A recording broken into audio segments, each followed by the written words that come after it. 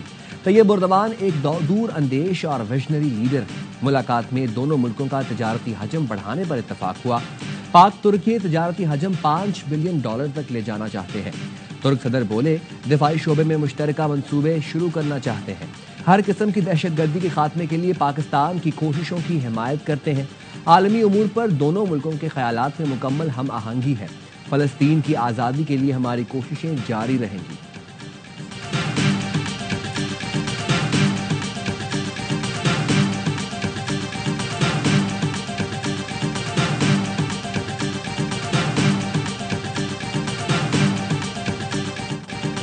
Texas کی governor Greg Abbott نے مسجد اور اس کے گرد مسلمانوں کے 1000 گھروں کی تعمیر روک دی. اسلامی سینٹر کے وکیل کا کہنا ہے مسجد اور اس کے گرد گھروں کی تعمیر کوئی جرم نہیں ہے.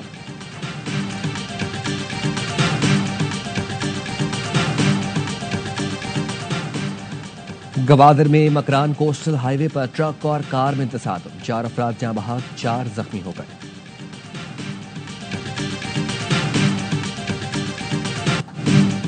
ملتان میں سلطان کی قسمت بدل گئی. ESL 10 میں پہلی فتح درج کر لی.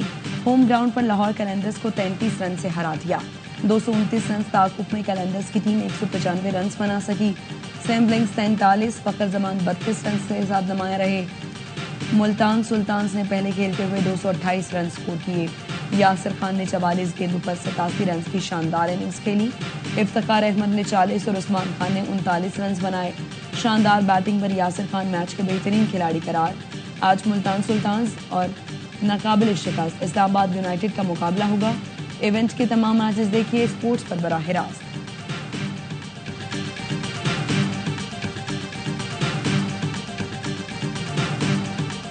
اور حج سیزن کا آغاز. مکہ مکرمہ میں اجازت نامے کے بغیر داخلے پر پابندی. مکہ مکرمہ کا اقامہ رکھنے والے پابندی سے مستثنیٰ ہوں گے. سعودی حکام کے مطابق فیصلہ عازمین حج کی سلامتی اور غیر ضروری رش سے بچنے کے لیے کیا گیا ہے.